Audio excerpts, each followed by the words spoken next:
Hi there. In my introductory YouTube video, I promised that every now and then I would vent or rant on this channel, and that's what I'm going to do right now.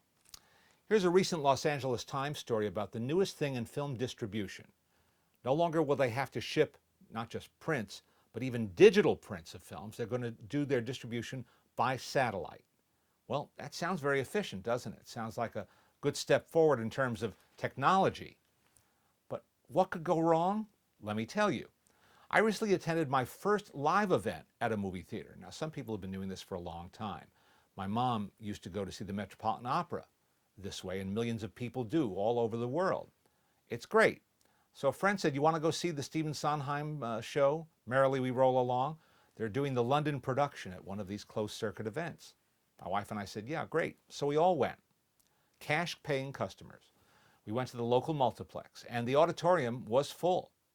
A lot of people wanted to see this, and it's a great show.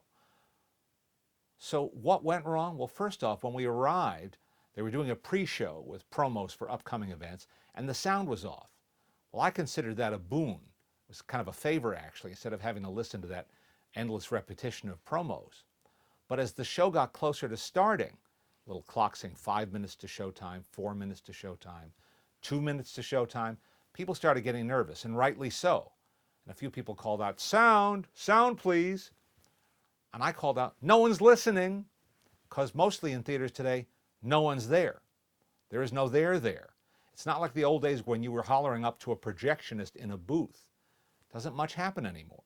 What finally it took was, what I usually end up doing, running outside into the lobby toward the front of the theater, even a big one like this, to try to get the attention of the person who took your tickets, who has a little walkie-talkie, and saying loudly, fix the sound in auditorium 6.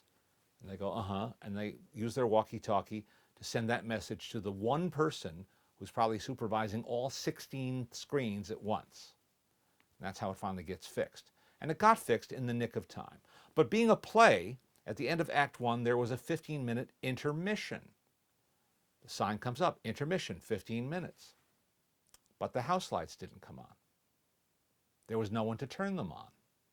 And again, people are calling lights, and people are tripping on the steps, trying to go to the bathroom or buy a soda. It's absurd.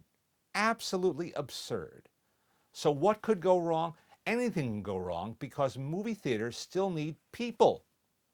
People with brains, people with common sense, and managers who understand what business they're in. You know, if you're so disinterested in being a movie theater operator or exhibitor, whatever you want to call it, that you can't use a little brain power to know that for special events you need somebody there supervising the show, then you ought to just open an Arby's franchise. Don't be in the movie theater business.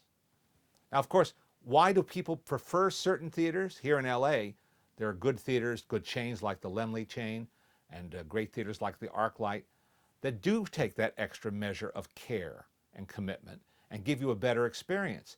And all of the so-called premium theaters are doing well. They're the only sector of the movie business that is growing right now. People will pay more to have a better experience going to the movies. And the people who are stuck like we were in a theater where there was nobody around are going to think twice about where we go to our next event.